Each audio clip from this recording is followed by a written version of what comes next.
ഇന്നലെ KPCC അധ്യക്ഷൻ സണ്ണി ജോസഫ് അദ്ദേഹം മാധ്യമങ്ങളെ കണ്ടപ്പോൾ വയനാട് ഫണ്ടുമായി ബന്ധപ്പെട്ട കാര്യം സ്വാഭാവികമായും ഉയർന്നു വന്നു. അപ്പോൾ അദ്ദേഹം പറയുന്നത് സർക്കാർ സമ്മതിക്കുന്നില്ല, സ്ഥലത്തിന്റെ കാര്യത്തിൽ സർക്കാർ സ്ഥലം ഏറ്റുകൊടുക്കുന്നില്ല എന്നൊക്കെയാണ് അദ്ദേഹം പറയുന്നത്. എന്തൊരു ന്യായീകരണമാണ് എന്ന് എനിക്ക് മനസ്സിലാകുന്നതേയില്ല. സർക്കാർ ഗുണഭോക്താക്കളുടെ ലിസ്റ്റ് നൽകുന്നില്ല എന്നാണ് മറ്റൊരു കാര്യം അദ്ദേഹം പറയുന്നത്.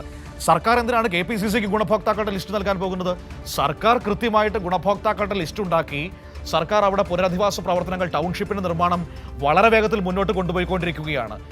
ഇവിടെ ആദ്യഘട്ടത്തിൽ സർക്കാരിനോടൊപ്പം നിൽക്കുമെന്ന് പറയുന്ന കോൺഗ്രസ് ആണ് പിന്നീട് വാക്കുമാറ്റി സ്വന്തം നിലയ്ക്ക് വീട് പണിയാൻ പോയത്, എന്നിട്ട് പണം പിരിക്കാൻ പോയത്. ആ പണത്തിന്റെ കണക്ക് എത്രയാണെന്ന് അവർക്ക് അറിഞ്ഞുകൂടാ, അത് ഏത് വഴിക്ക് പോയെന്ന് അവർക്ക് അറിഞ്ഞുകൂടാ. അവർ ഇതുവരെ അവർക്ക് വീട് പണിയാനോ തറക്കല്ലിടാനോ ഭൂമി കണ്ടെത്താനോ കഴിഞ്ഞിട്ടില്ല. എന്നിട്ട് ഇപ്പോൾ പറയുന്നത് സർക്കാർ ഭൂമി നൽകുന്നില്ല, സർക്കാർ ഗുണഭോക്താക്കളുടെ ലിസ്റ്റ് നൽകുന്നില്ല എന്നാണ്. സർക്കാർ ഒരു ഘട്ടത്തിലും പറഞ്ഞിട്ടില്ല ഞങ്ങൾ ഒരു സംഘടനയ്ക്കും ഭൂമി ഏറ്റെടുത്ത് നൽകുമെന്ന്.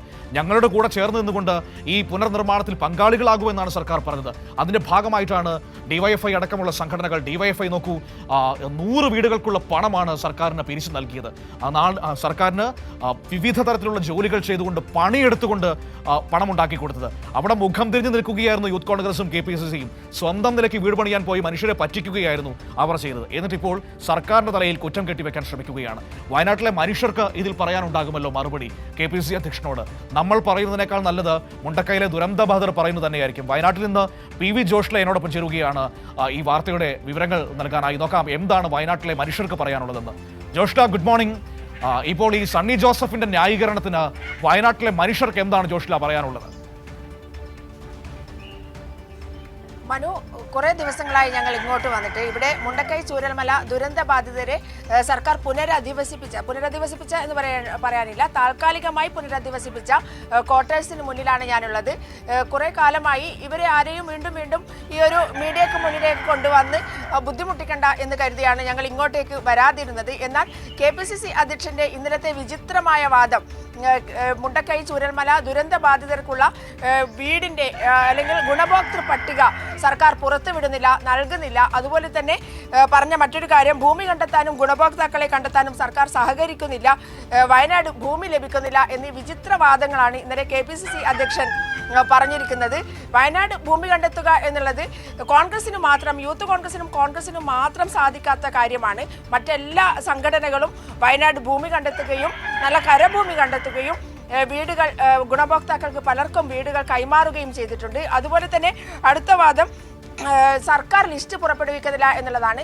402 പേരുടെ ലിസ്റ്റ് സർക്കാർ നേരത്തെ തന്നെ, ഗുണഭോക്താക്കളുടെ ലിസ്റ്റ് സർക്കാർ നേരത്തെ തന്നെ പുറപ്പെടുവിച്ചതാണ്. 15 ലക്ഷം രൂപ വാങ്ങി തങ്ങൾക്ക് സർക്കാരിൻ്റെ ടൗൺഷിപ്പിൽ വീട് വേണ്ട എന്ന് പറഞ്ഞ് എഴുതി കൊടുത്ത 100-ലേറെ പേർ വേറെയുമുണ്ട്. 42 പേരോളമുള്ള പുതിയ ആളുകളെ ഈ ലിസ്റ്റിലേക്ക് ആഡ് ചെയ്തിട്ടുമുണ്ട്. അത്തരത്തിലുള്ള എല്ലാ ഗുണഭോക്തൃ പട്ടികയും കൃത്യമായി വിശദമായി സർക്കാർ പുറപ്പെടുവിച്ചതുമാണ്. ഇങ്ങനെയൊക്കെ നിൽക്കുമ്പോഴാണ് KPCC അധ്യക്ഷൻ വിചിത്രമായ വാദവുമായി സർക്കാരിനെതിരെ എല്ലാ കുറ്റങ്ങളും ചുമത്തിക്കൊണ്ട് തങ്ങൾ സർക്കാരുമായി സഹകരിക്കുന്നില്ല, വീട് ഞങ്ങൾ വേറെ വെച്ചു തരാം എന്ന് പറഞ്ഞ കോൺഗ്രസ് നേതൃത്വമാണ് ഇപ്പോൾ വിചിത്രമായ വാദവുമായി സർക്കാരിന്റെ മുന്നിലേക്ക് എത്തിയിരിക്കുന്നത്. ഇവർക്ക് മറുപടി പറയാൻ മുണ്ടക്കൈ ചൂരൽമലയിലെ ദുരന്ത ബാധിതർ തന്നെയായിരിക്കും നല്ലത്. നമ്മളോടൊപ്പം മുണ്ടക്കൈയിൽ ദുരന്തം ഏറ്റുവാങ്ങിയ അല്ലെങ്കിൽ ദുരന്തത്തിൽ ഒരുപാട് പേരെ സഹായിച്ച് രക്ഷപ്പെട്ട റഷീദ് ഖായുണ്ട്. റഷീദ് ഖായോട് ചോദിക്കാം. റഷീദ് ഖാ, ഇപ്പോൾ വയനാട് ഭൂമി ലഭിക്കുന്നില്ല എന്നാണ് KPCC അധ്യക്ഷൻ ഇന്നലെ പറഞ്ഞത്, സണ്ണി ജോസഫ് ഇന്നലെ പറഞ്ഞത്. റഷീദ് ഖായുടെ അഭിപ്രായത്തിൽ എന്താണ് വയനാടിന്റെ ഒരു പൊതുസ്ഥിതി എന്താണ്? ഞാൻ ഇത് കേട്ടപ്പോ ചിരിക്കണോ, ഒരു സംസ്ഥാന പ്രസിഡന്റാണ് ഈ പറയുന്നത്. ഒരു കോമഡി ആയിട്ട് കാണുന്ന ഒരു കോമഡി ആയിട്ടല്ലേ തോന്നുന്നു. ഒരു സംസ്ഥാന പ്രസിഡന്റ് ഒരു ക്വാളിറ്റിയാണ്. കാരണം ഇവിടെ ഇപ്പം എറണാകുളം ജുമാ മസ്ജിദ് ടീം ഇവിടെ സ്ഥലം വാങ്ങിയിട്ട് 10ഓളം പേർക്ക് വീട് കൊടുക്കുന്നുണ്ട്. എറണാകുളം സംസ്ഥ 100 പേർക്ക് വീട് കൊടുക്കുന്നുണ്ട്. അവരൊക്കെ ഇവിടെ സ്ഥലം എടുത്തിട്ടാണ് വീട് കൊടുക്കുന്നത്. അതിന് പുറമെ ചെറിയ സംഘടനകൾ 25-50 കഴിഞ്ഞു. പിന്നെ ചെറിയ സംഘടന 25-50 വീടായിട്ട് കൊടുക്കുന്നുണ്ട്. പിന്നെ ഇനിയിപ്പോൾ ലിസ്റ്റിൻ്റെ കാര്യം ഞാൻ പറഞ്ഞു കൊടുക്കാം ഈ സണ്ണി സാറിന്. 513 കുടുംബമാണ് ഇവിടെ ദുരന്ത ബാധിത, പൂർണ്ണമായിട്ട് ദുരന്ത ബാധിതരുള്ളത്.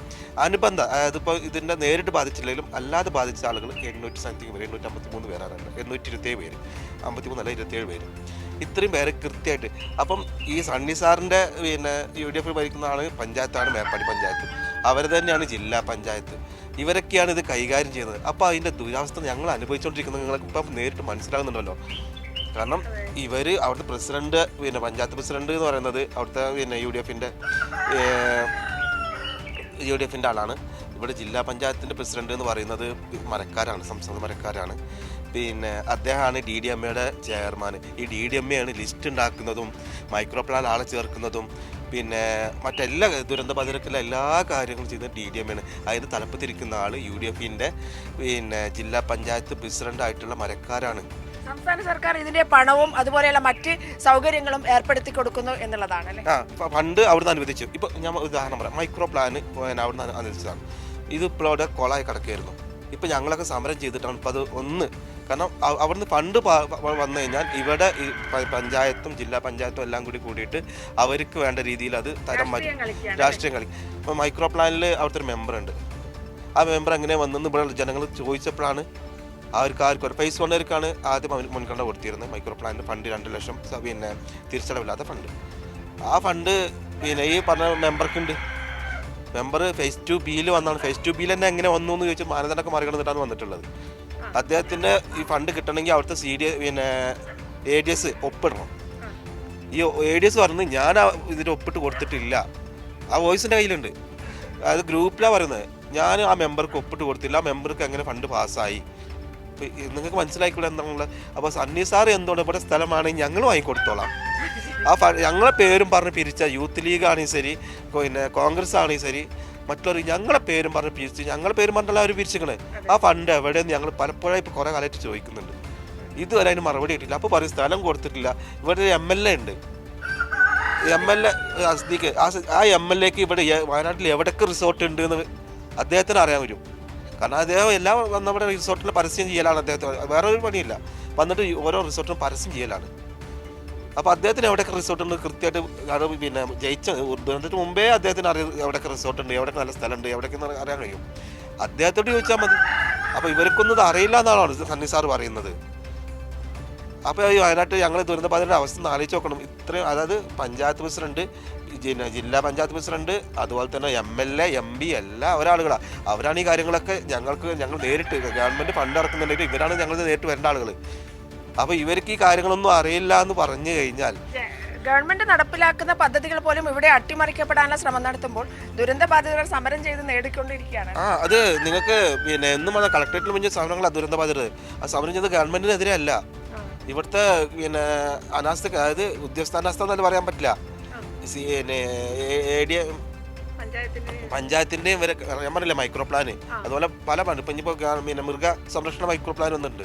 അത് അന്വേഷിച്ചപ്പോൾ അതും തിരിമറി ഇതാവും പറഞ്ഞു, തരം തിരിക്കേണ്ടി വരും, തരം മാറ്റേണ്ടി വരും എന്ന് പറഞ്ഞു. അത് എങ്ങനെയെന്ന് എനിക്ക് മനസ്സിലായിട്ടില്ല. അതായത് ഇപ്പം ഞാൻ കോഴിനെ വളർത്തുന്നുണ്ട്, ഇതുമായി ബന്ധപ്പെട്ടാണ് ഞാൻ അവിടെ പോയത്. അപ്പം എന്നോട് പറഞ്ഞത് അപേക്ഷ വെക്കി, കോഴി വളർത്തുന്നതായിട്ട് തരാൻ കഴിയില്ല, വേറെ എന്തെങ്കിലുമൊക്കെ വെച്ച് തരാം.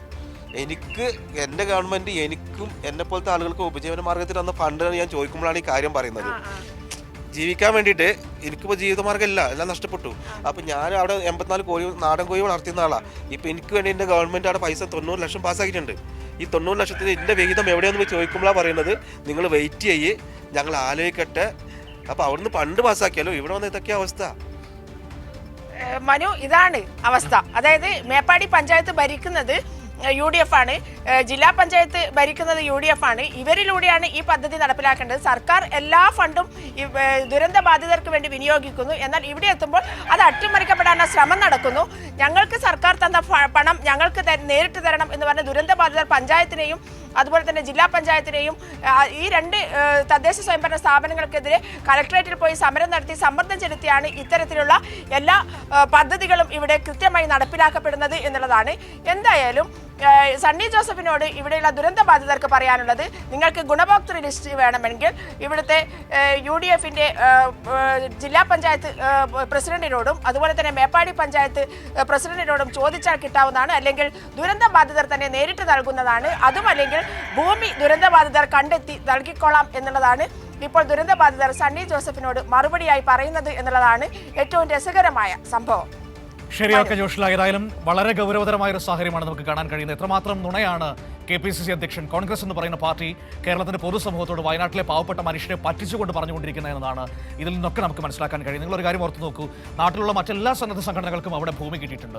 കോൺഗ്രസിനും യൂത്ത് കോൺഗ്രസിനും മാത്രം ഭൂമി കിട്ടാനില്ല അത്രേ. എന്തുകൊണ്ടായിരിക്കാം അവർക്ക് മാത്രം ഭൂമി കിട്ടാത്തത്? അവർക്ക് മാത്രം പബ്ലിക് ഡോക്യുമെന്റ് ആണ് ഈ ഗുണഭോക്തൃ ലിസ്റ്റ് എന്ന് പറയുന്നത്, പബ്ലിക് ഡൊമൈനിലുണ്ട്.